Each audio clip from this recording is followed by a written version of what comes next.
We're going to do another episode of this. Now, as some people know, I really want to know the material. I like to know this material. I approach it like I'd be studying for an exam or something.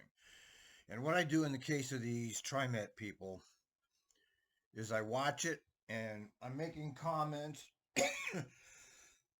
Those comments are like notes. I make notes to myself. And then I watch it again. I watch it over to see what I missed. And this last episode was the most important part of this meeting. And I hope you caught it too, where they talked about the bond agencies require TriMet to extract more money from the public. That's the truth about the fare increase. This is not, I told you this. None of this stuff is coming from them. It's coming from above them. They're the ones implementing it at the local level.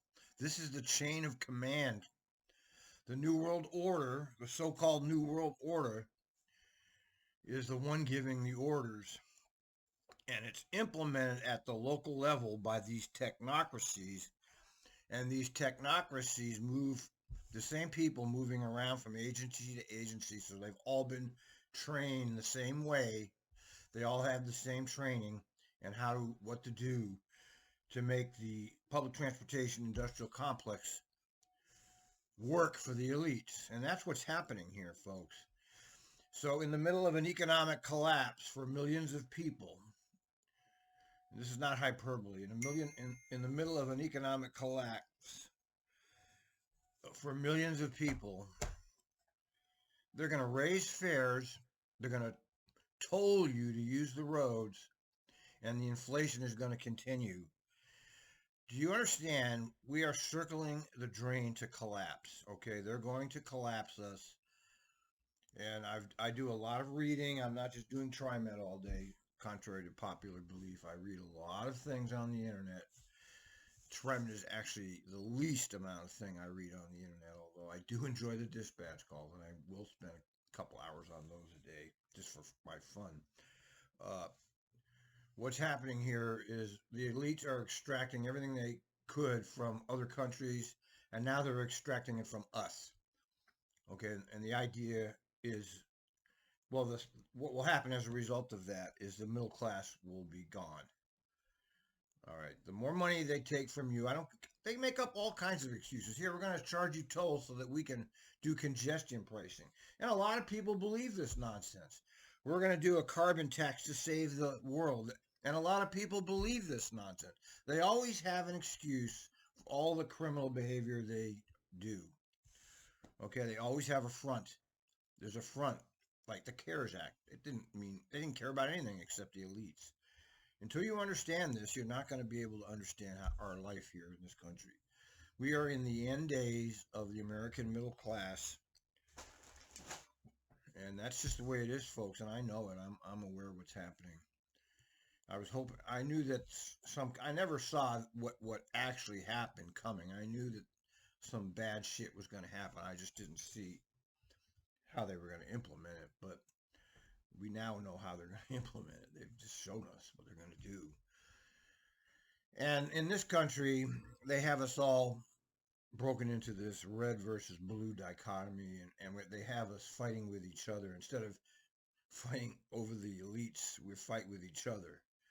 And that was all by design. It was wonderfully implemented with their Trojan horse, Trump, who they sent in specifically to divide the public. And boy, did he do a job.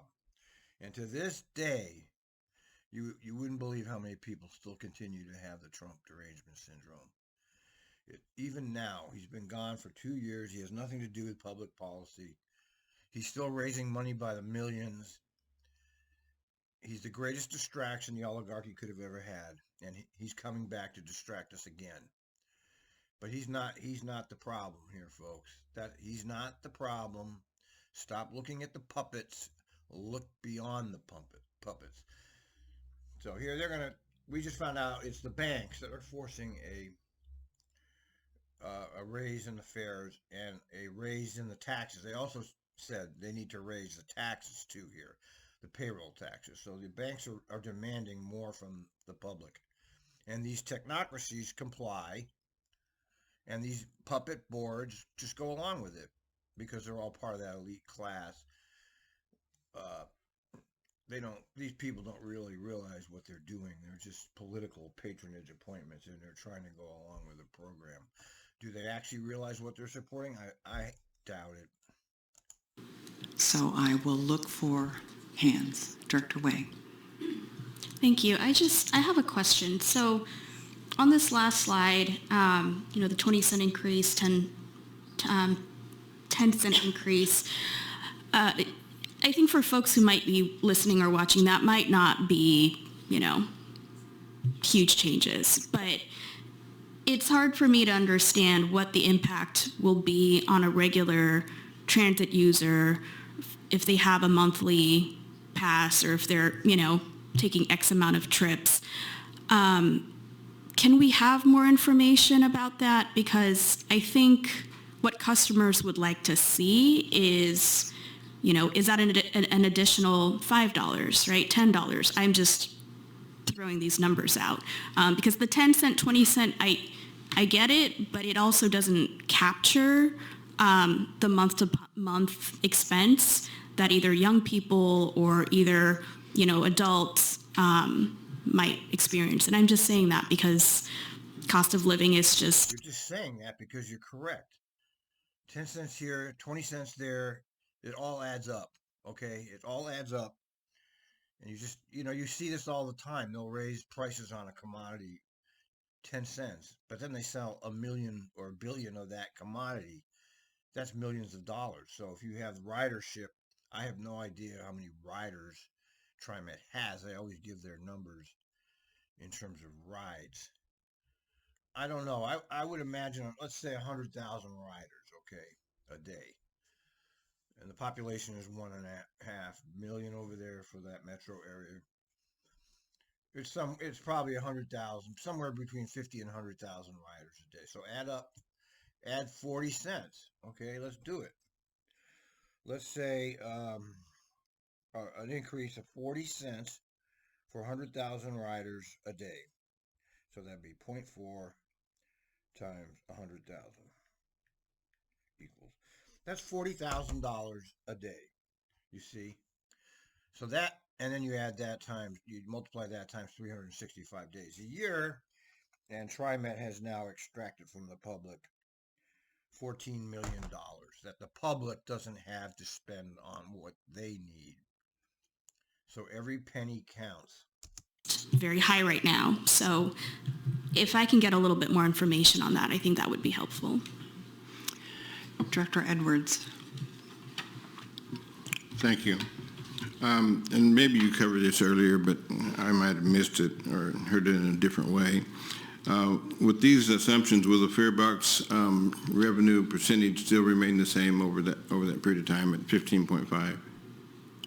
So we're currently at 13.3, and we're looking with the increase, fare increase, that would increase, even slightly, our fare box recovery ratio. Okay. Thank you.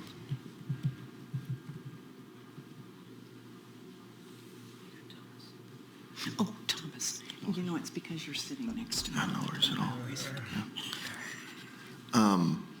Thank you. First of all, thank you for everything here. As I think about fare increase, I'm just taking a step back, thinking about fare revenue as a whole and how it would or should tie into TriMet's overall revenue development strategy, right, to the extent that we have one. I think it should or could be in another conversation with the board members, more conversational piece, like, hey, what is our agency's overall strategy when it comes to development, revenue development as a whole? And I don't have... They only have one source of revenue. That's the public. either the payroll tax or the fares. It's a parasitical agency. It exists by socialism. This is socialism, okay? People don't want to say there are socialist enterprises in the United States. One of them happens to be public transportation. And that's probably one of the reasons it's so awful, is because it is socialist. And when this is a capitalist society, which means everything must have a profit motive to it, or it doesn't count. Now, I was just having a conversation on Twitter with some guy that's familiar with the MBTA, and we were talking about how great the MBTA was when I was a kid, and it was fantastic. And now it's a shambles. That doesn't happen by accident, folks. People made that happen. Actual people facilitated that collapse. That's not an accident. It's intentional.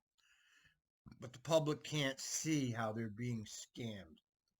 The public is blind to these facts that are actually right in front of them. Any concrete items add to that conversation at this point in time? But I'm just, as I,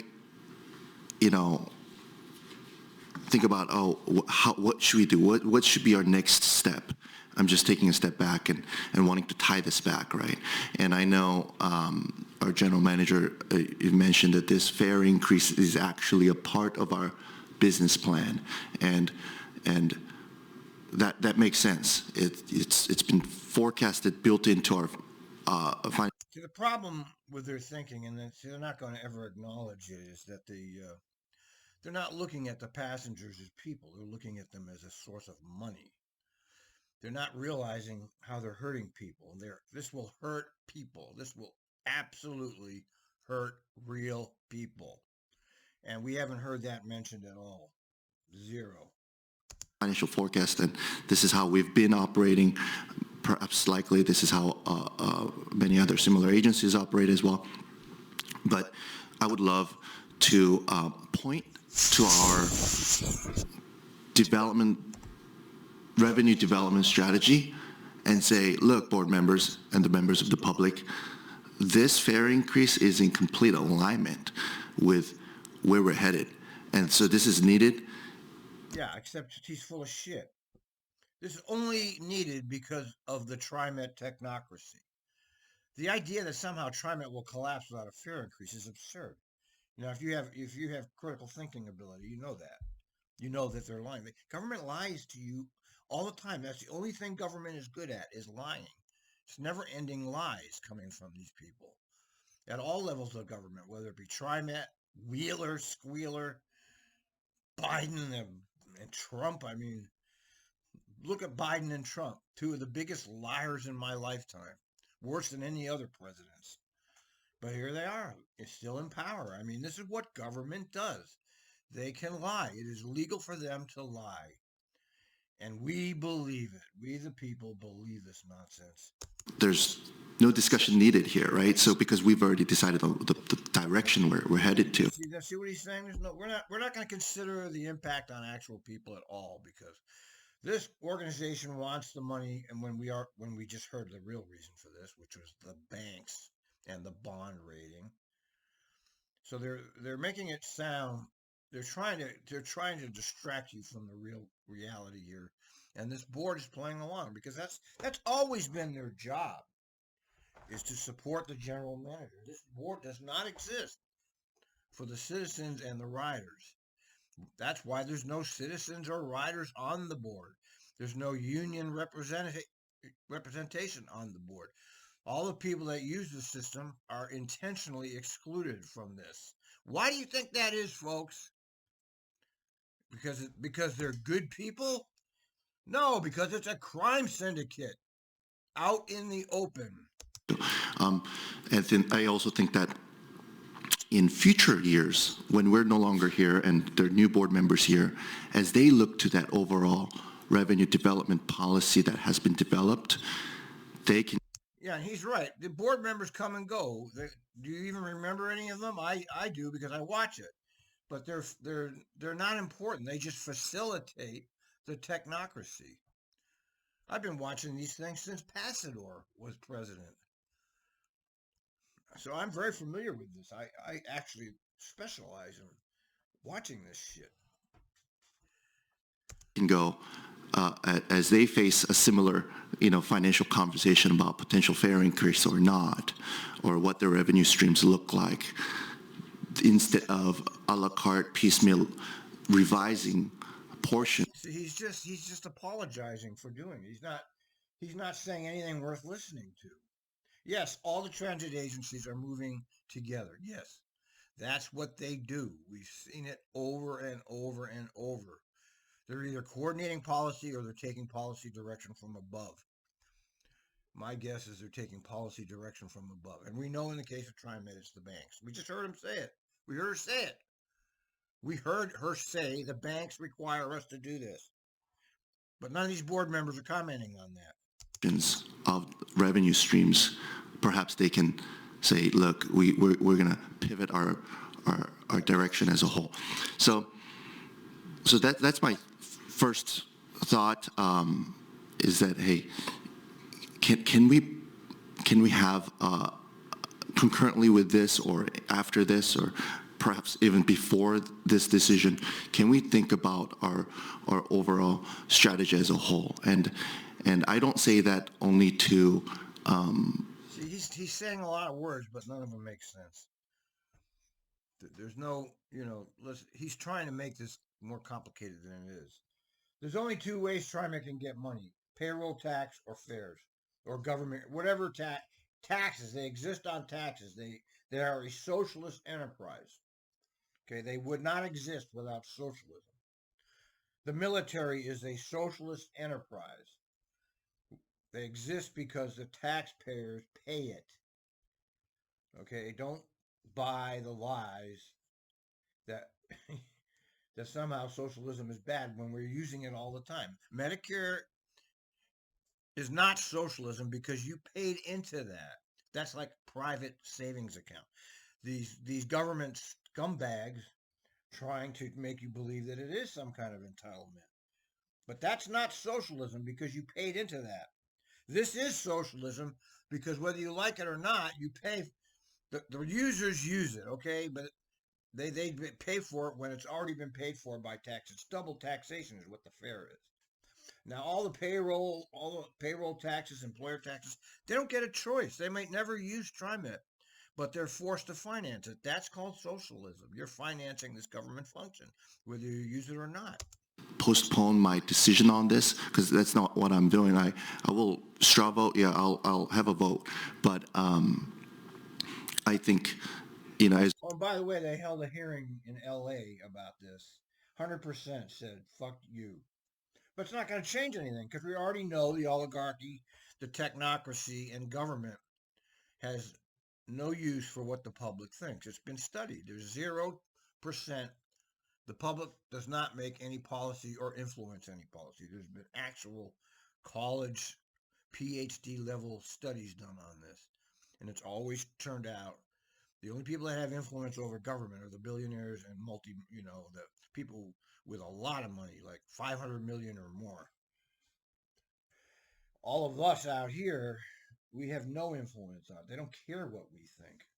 as we think about our time here, all of us board members, and time after, we serve here on the board, I think we'd be proud of ourselves when we've contributed not as a passive, reactive fare increase, but rather proactive measure approach to agencies' financial health, sustained health.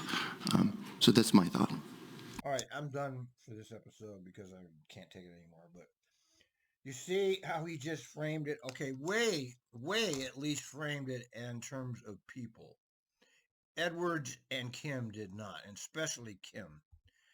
Kim said, I care about TriMet more than I care about people. He just got done saying that to us to our face.